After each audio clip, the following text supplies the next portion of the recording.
The first topic that we are going to talk about is about Afghanistan and Taliban. Afghanistan and Taliban क्या है, या मैं बोलूं Afghanistan crisis क्या है, तो इसको हम डिटेल में समझते हैं। अच्छा, मुझे पहले आप जल्दी से बता दो, let me see how many of you have the general idea. अगर मैं आपके सामने बोलती हूं अफगानिस्तान, तो आपके दिमाग में कैसा इंप्रेशन आता है या क्या छवि बनती है अफगानिस्तान की? जनरल, मैं आप लोगों से एकदम जनरल पूछ रही हूं कि व्हेनेवर समबडी सेज अफगानिस्तान, या आप कहीं पढ़ते हैं अफगानिस्तान के बारे में, तो आपके मन में एक इमेज बनती है अफगानिस्तान की, तो वो कैसी इमेज है? Is it a developed nation, it's an under developed nation, और इट्स अ डेवलपिंग कंट्री? अच्छा है, प्रोग्रेसिव है, टेररिज्म की इमेज बनती है। किंशु इज टू द पॉइंट, बिल्कुल टारगेट मारा है किंशु ने, बोला बिल्कुल टेररिज्म की इमेज बनती है। बाकी लोग जब मैं अच्छा, एक बार मुझे और बता दो, कौन मुझे बता सकता है व्हेन आई से international boundary between Pakistan and Afghanistan, do you have any idea कि पाकिस्तान और अफगानिस्तान के बीच में इंटरनेशनल बाउंड्री कौन सी है? We know that Pakistan and India also have the international boundary, ठीक है, एंड दैट इंटरनेशनल बाउंड्री मतलब it has been divided into several parts. Kashmir में उस बाउंड्री को हम LOC बोलते हैं, लाइन ऑफ कंट्रोल बोलते हैं। फिर जो हमारे वेस्टर्न स्टेट्स हैं वहां पे उस बाउंड्री को हम, जैसे पंजाब में वाघा बॉर्डर है, so there is an international boundary that is called as Radcliffe line. Okay, कौन मुझे बता सकता है कि पाकिस्तान और अफगानिस्तान के बीच का इंटरनेशनल बॉर्डर कौन सा है या इंटरनेशनल बाउंड्री कौन सी है? Any idea, anyone? Durand line, okay, Somil is answering Durand line and that's absolutely right, guys. International borders के बारे में भी डायरेक्ट क्वेश्चन आते हैं और आपको पता होना चाहिए।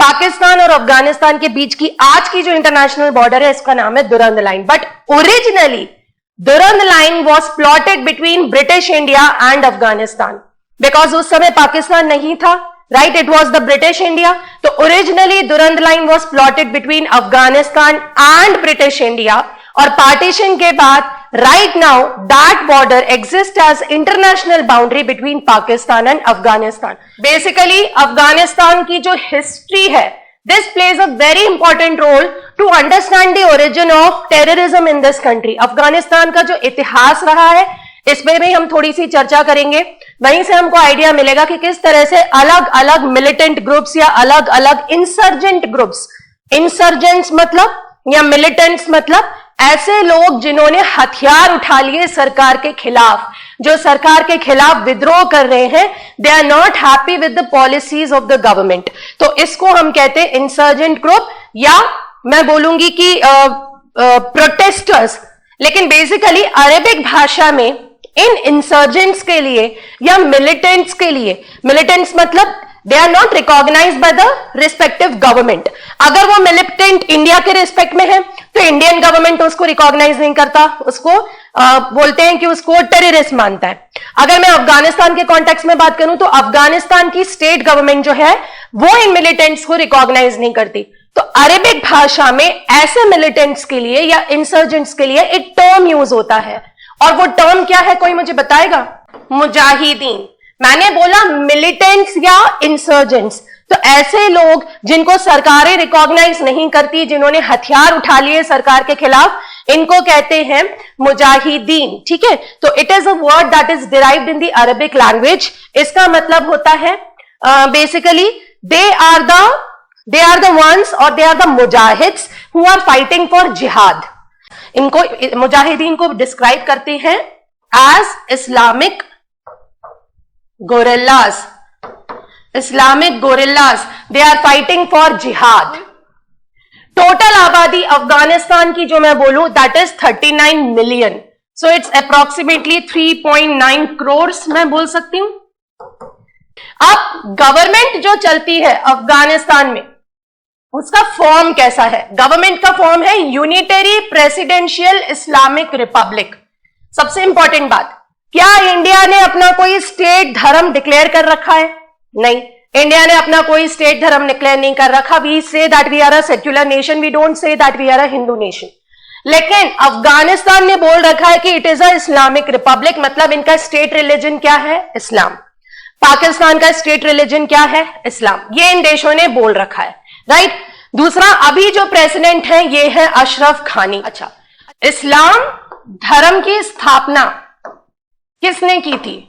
तो इस्लाम की शुरुआत, मुझे बिल्कुल सुब्रत ने बताया कि इसको शुरुआत की थी हजरत मोहम्मद साहिब, या जिनको हम प्रॉफिट मोहम्मद कहते हैं, उन्होंने इस्लाम का फाउंडेशन एस्टेब्लिश किया था।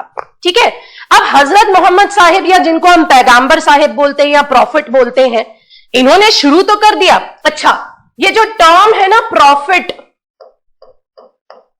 ये भी बड़ा इंपॉर्टेंट है।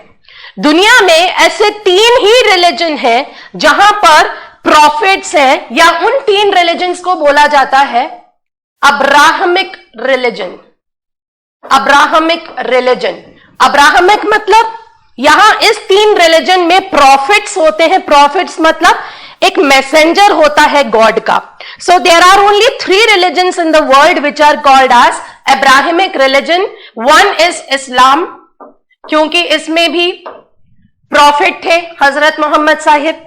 दूसरा रिलीजन है आपका जुडाइज्म। जुडाइज्म मतलब जो ज्यूज मानते हैं, जो ज्यूइश कम्युनिटी फॉलो करती है, that is called as a Judaism. ठीक है, इसमें भी प्रॉफिट थे। एंड थर्ड जो अच्छा, जुडाइज्म में जो प्रॉफिट थे ना, उनका नाम था इब्राहिम।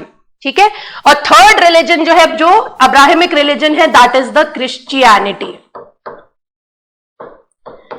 तो याद रखना बच्चों की दुनिया में 3 ही अब्राहमिक रिलीजन है, जिसमें एक प्रॉफिट है, एक मैसेंजर है गॉड का, जो अपने डिसाइपल्स को रास्ता दिखाता है। ऐसे इन तीनों रिलीजन्स की आइडियोलॉजी है।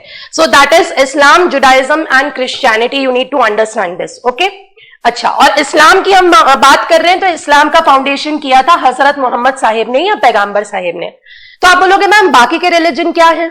बाकी के रिलीजन कहलाते हैं धार्मिक रिलीजन्स। तो ये कंसेप्ट आपको समझना पड़ेगा, अब्राहमिक क्या होता है और धार्मिक क्या होता है। बाकी जितने भी रिलीजन्स है, चाहे सिखिज्म हो चाहे हिंदुइज्म हो, ये धार्मिक कहलाते हैं।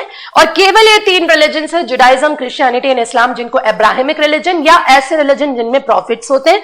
क्रिश्चियनिटी में आप जानते हैं, ठीक है, जीसस क्राइस्ट थे। जुडाइज्म में लॉर्ड अब्राहिम थे, और इस्लाम का एस्टेब्लिशमेंट किया था हजरत मोहम्मद साहिब ने या पैगंबर साहिब ने। ठीक है, सब कुछ ठीक था इस्लाम में।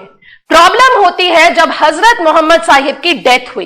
अब इनकी डेथ होती है 632 एडी में।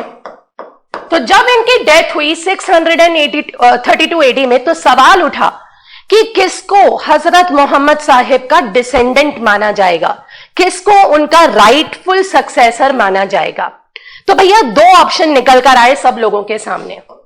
There were 2 options. Prophet Mohammad साहिब की जब डेथ हुई 632 एडी में, तो डेथ के बाद कौन इस्लाम का बोलना चाहिए, हेड माना जाएगा, अथॉरिटी माना जाएगा, इसको लेके 2 चॉइस थी। पहला ऑप्शन था अबू बकर। अबू बकर कौन थे ये Abu Bakr? Abu Bakr was a friend and also father in law of पैगंबर साहिब या हजरत मोहम्मद साहिब। उनके दोस्त थे और उनके फादर इन लॉ थे। तो जिन लोगों ने अबू बकर को माना उनका राइटफुल डिसेंडेंट, वो लोग कहलाए Sunni Muslim. Sunni Muslim, because इन्होंने बोला कि we will follow the examples led by हजरत मोहम्मद साहिब and those examples are called as सुन्ना। तो जिन्होंने हजरत मोहम्मद के फ्रेंड अबू बकर को राइटफुल डिसेंडेंट माना, वो कहलाते हैं सुन्नी मुस्लिम। दे आर द ऑर्थोडॉक्स, उनकी जो आइडियोलॉजी है, they follow the Orthodox Islamic ideology, शरीयत लॉज वगैरह। ठीक है, अब दूसरा फैक्शन जो था, जिन्होंने बोला कि नहीं, अबू बकर उनके राइटफुल डिसेंडेंट नहीं हो सकते, उनके राइटफुल डिसेंडेंट होंगे अली। अली थे हजरत मोहम्मद साहिब के son in law. He was also his cousin and also his son in law. Abu Bakr उनके फादर इन लॉ थे और अली हजरत मोहम्मद साहिब के सन इन लॉ थे। तो कुछ लोगों ने बोला नहीं, दोस्त को नहीं, जो इनके फैमिली का पर्सन होगा, जो इनकी फैमिली को बिलोंग करेगा, उनको हम राइटफुल डिसेंडेंट मानेंगे। तो कई लोगों ने अली का सपोर्ट किया, और ऐसी आइडियोलॉजी को फॉलो करने वाले लोग कहलाते हैं शिया। So that's why it becomes very important to understand. ठीक है, तो first war was fought from 1839 to 1842। इस वॉर का नतीजा क्या था? फर्स्ट एंग्लो अफगान वॉर में कौन जीता, कौन हारा? तो भैया ब्रिटिश हार गए थे और अफगानी रूलर जीत गए थे। ब्रिटिश को बहुत बोलना चाहिए इंसल्टिंग डिफीट मिली थी, बहुत बुरी तरह से हारे थे वो। ठीक है, फिर उसके बाद आया second Anglo Afghan war that started in 1878 and concluded in 1880। Second war में क्या हुआ था, ब्रिटिश जीत गए थे, और जब ब्रिटिश जीत गए थे उन्होंने अपना एक रिप्रेजेंटेटिव रूलर अफगानिस्तान में बिठा दिया। अपना बोलना चाहिए एक पपेट, पपेट मतलब कठपुतली, एक ऐसा रूलर उन्होंने अफगानिस्तान में बिठा दिया जो ब्रिटिश के बिहाफ पर अफगानिस्तान में गवर्न करेगा। तो पहले बैटल में बहुत बुरी तरह से हारे थे ब्रिटिश, बिल्कुल मुंह की खाई थी, बहुत बुरी डिफीट मिली थी उनको। और दूसरे बैटल में ब्रिटिशर्स ने अपनी पॉलिसी चेंज की, थोड़ा सा आर्मी को चेंज किया, रिफॉर्म्स लेकर आए और उन्होंने अफगानिस्तान को डिफीट कर दिया और वहां एक रिप्रेजेंटेटिव नवाब बिठा दिया। इसके बाद हुआ थर्ड एंग्लो अफगान वॉर। क्योंकि यहां पे ब्रिटिश रूलर रूल कर रहे थे तो अफगानी लोग ज्यादा खुश तो थे नहीं, तो इसी वजह से दोबारा से रिवॉल्ट हुआ, और इस बार जब रिवॉल्ट हुआ वो हुआ 1919 में। किसी बच्चा को अगर ये मालूम है, वर्ल्ड वॉर का आइडिया है, तो जरा अपना दिमाग लगाओ और मुझे बताओ कि 1919 में क्या हुआ था।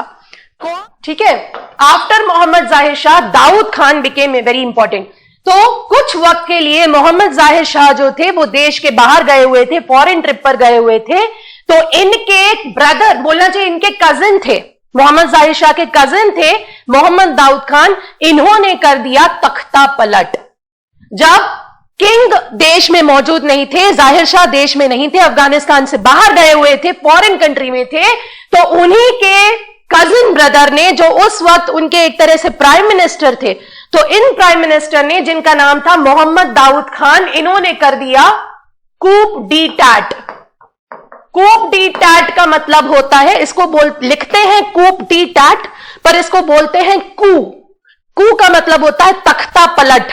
तख्ता पलट मतलब आर्मी की मदद लेकर अपने ही किंग का, मतलब बोलना चाहिए अथॉरिटी अंडरमाइन कर दिया और खुद ने अपने आप को डिक्लेयर कर दिया सुप्रीम अथॉरिटी ऑफ अफगानिस्तान।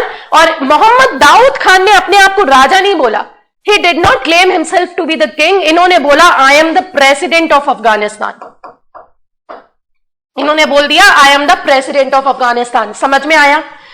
40 सालों तक जिस राजा ने रूल किया, जब वो राजा देश में नहीं था जाहिर शाह, उसी वक्त उनके अपने कजन ब्रदर ने, दाऊद खान ने तख्ता पलट करके पूरी सरकार अपने हाथ में ले ली and he called himself the president of Afghanistan. समझ में आया? He was the president from 1973 to 1978। आप बोलोगे मैम इतने कम समय के लिए ये प्रेसिडेंट रह पाए? बेसिकली क्या हुआ, इन्होंने एक पॉलिटिकल पार्टी की मदद से तख्ता पलट किया था। उस पॉलिटिकल पार्टी का नाम था PDPA and that was a minority political party.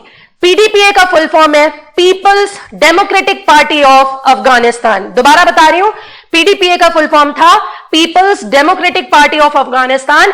कहने को नाम के लिए ये एक डेमोक्रेटिक पार्टी थी, पर पूरी तरह से ये कम्युनिस्ट आइडियोलॉजी पे चलती थी। कम्युनिस्ट आइडियोलॉजी जो रशिया की आइडियोलॉजी थी, जो सोवियत यूनियन की आइडियोलॉजी थी। समझ में आ रहा है? तो मोहम्मद दाऊद खान जो थे, with the support of PDPA, excuse me, that was a minority political party that time, which was a communist in ideology, उस पार्टी की मदद से, प्लस अफगानिस्तान की जो आर्मी थी उसकी मदद से इन्होंने कू किया, कूप डी टैट रचाया और खुद को डिक्लेयर कर दिया प्रेसिडेंट। ठीक है, so he was controlling on behalf of PDPA and he became the president. अच्छा, ऐसा नहीं है कि इन्होंने प्रेसिडेंट बनके कुछ अच्छा नहीं किया अफगानिस्तान के लिए, इन्होंने भी बहुत सारे रिफॉर्म्स इंट्रोड्यूस किए। इन्होंने बैंकों को नेशनलाइज कर दिया, इकोनॉमिक रिफॉर्म्स लेकर आए, इन्होंने काफी अच्छा काम किया। पर बेसिकली ये जो पार्टी थी ना PDPA, जो मैंने कहा कम्युनिस्ट आइडियोलॉजी पे चल रही थी, इस पार्टी को पूरी तरह से इन्फ्लुएंस कर रहा था सोवियत यूनियन। सोवियत यूनियन से मेरा मतलब है USSR, या मैं बोलूं रशिया। जितना 1994 में ये शख्स बोलते हैं पिक्चर में आता है, ये शख्स कौन है? Who is this person? This person is called as Mullah Mohammad Omar. 1994 में ये पश्तून ट्राइब को बिलोंग करने वाला एक स्टूडेंट था और इन्होंने कंदाहार शहर में 50 स्टूडेंट को जोड़कर एक ग्रुप बनाया। ठीक है, मुल्ला मोहम्मद उमार जो थे ना, he was a student himself. and in Kandahar he created a group by joining 50 students और उस ग्रुप को नाम दिया इन्होंने तालिबान। मैंने आपको बता दिया अफगानिस्तान में सिविल वॉर चल रहा था, रेबल्स या मुजाहिदीन अपनी ही सरकार के खिलाफ लड़ रहे थे, उसी में से एक स्टूडेंट ग्रुप सामने आया जिसका नाम रखा गया तालिबान। तालिबान जो है ये पश्तून भाषा का शब्द है जो कि डिराइव किया गया है तालिब शब्द से। तालिब का मतलब होता है पश्तून भाषा में स्टूडेंट, तो basically it was a student revolt. ठीक है, कौन से स्टूडेंट्स थे ये? अलग अलग मदरसा में पढ़ने वाले, रिलीजियस आइडियोलॉजीज को फॉलो करने वाले स्टूडेंट थे। और इन स्टूडेंट्स की आइडियोलॉजी क्या थी? ये लाना चाहते थे अफगानिस्तान में शरीयत। शरीयत क्या होता है? शरीयत होते हैं रिजिड इस्लामिक लॉज, जो बेसिकली सुन्नी आइडियोलॉजी फॉलो करते हैं, जो सुन्नी इस्लाम को मानने वाले लोग फॉलो करते हैं, उनसे भी अलग है। बेसिकली शरीयत में ना बहुत सारे स्ट्रिक्ट नॉर्म्स मेंशन किए हैं इस्लाम के हिसाब से, जैसे कि अगर किसी ने कुछ चोरी किया है हाथ काट दो, किसी ने किसी लेडी को गलत नजर से देखा है आंखें फोड़ दो, अगर किसी का रेप किया है तो उसको पत्थर मार मार के जिंदा मार डालेंगे, बिहेड कर देंगे। तो इस तरह के बारबारिक लॉज होते हैं शरीयत में। ठीक है, बहुत ही रिजिड लॉज होते हैं। तो ये बोल रहे थे ये कैसी सरकार है जो रशिया के इन्फ्लुएंस में कम्युनिस्ट आइडियोलॉजी लाना चाहती है, हम अपने इस्लामिक देश में ऐसा होने नहीं देंगे। And this Mohammad Omar, he was heading the student group. जो 50 स्टूडेंट से शुरू किया गया ग्रुप था, ये धीरे धीरे बहुत बड़ा हो गया। इसमें 15,000 से ज्यादा स्टूडेंट्स जो हैं वो जुड़ जाते हैं और धीरे धीरे एक एक करके जो ग्रुप 1994 में बनता है, बाय 1996 इन्होंने अफगानिस्तान के बहुत सारे क्षेत्रों पे कब्जा कर लिया, बहुत सारे एरियाज में बोलना चाहिए अपना एक्सपेंशन कर लिया था। तो अगर मैं आपसे ये सवाल पूछूं कि भाई ये मुजाहिदीन जो थे या ये जो जिहादिस्ट थे या जो मिलिटेंट्स थे, इनकी फंडिंग या इनको इनिशियली ग्रो किसने किया? इनको यूएसए की फंडिंग ने ग्रो किया था, जो फंडिंग पाकिस्तान के रास्ते से आ रही थी। और धीरे धीरे 1996 में शुरू हुआ तालिबान इतना पावरफुल हो गया, by 2001 Taliban had control over entire Afghanistan. 2001 में तालिबान ने अफगानिस्तान का नाम बदल दिया। It was called as Islamic emirate of Afghanistan. सरकार तालिबान की होगी, तालिबान ही पूरी तरह से पावर में आ गया था। ठीक है, सो 1996 से शुरू हुई जर्नी तालिबान की। 2001 में they had control over entire Afghanistan. सरकार गिर चुकी थी वहां पर और फाइनली, ठीक है, फाइनली बोलना चाहिए, उन्होंने एस्टेब्लिश कर दिया था इस्लामिक एमिरेट ऑफ अफगानिस्तान। इतना समझो, इस डील में अमेरिका ने बोला है कि हम ग्रेजुअली अपने सारे अमेरिकन सोल्जर्स को अफगानिस्तान से बाहर निकाल लेंगे। यह डील जब साइन हुई थी फरवरी 2020 में, उस वक्त डोनाल्ड ट्रंप ने बोला था कि बाय जुलाई 2020 हम जो 14,000 हमारे सोल्जर्स वहां पे रह गए हैं, उसमें से भी बहुत सारे सोल्जर्स को वापस बुला लेंगे। तकरीबन 8,500 सोल्जर्स जो है वही रह जाएंगे अफगानिस्तान में। और ये बचे हुए 8,500 सोल्जर्स भी हम 14 महीनों के अंदर अंदर बाहर निकाल लेंगे। तो फरवरी की जो डील है वो ये कहती है कि with in 14 months America will withdraw all the troops from Afghanistan. जो अमेरिकन ट्रूप अभी तक अफगानिस्तान को बचा के रखी है फ्रॉम तालिबान, क्योंकि जैसे ही सारे अमेरिकन सोल्जर्स हट जाएंगे, Taliban will again try to come back in power. यही था इस डील का मतलब। तो उन्होंने बोला था 14 महीने में हम इवेंचुअली पूरे अपने सोल्जर्स को बुला लेंगे, वापस बैक ऑफ कर लेंगे। बदले में तालिबान क्या करेगा? बदले में तालिबान ये हमको बताएगा, ये श्योरिटी देगा, इंश्योर देगा कि कभी भी तालिबान अलकायदा या अलकायदा जैसे दूसरे टेररिस्ट संगठनों को अफगानिस्तान में ऑपरेट नहीं करने देगा। और तालिबान यूएसए के जो फ्रेंडली देश हैं, जो अमेरिका के एलाइज हैं, उन एलाइज कंट्री पर भी अटैक नहीं करेगा, उनको इंटरफेयर नहीं करेगा। प्लस तालिबान जो है वो अफगानिस्तान की सरकार के साथ मिलकर अफगानिस्तान में पीस स्टेब्लिश करने की कोशिश करेंगे। इन शर्तों के साथ डोनाल्ड ट्रंप ने यह पीस एग्रीमेंट साइन किया था तालिबान के साथ। तो क्या हुआ? क्या यह पीस डील काम आई?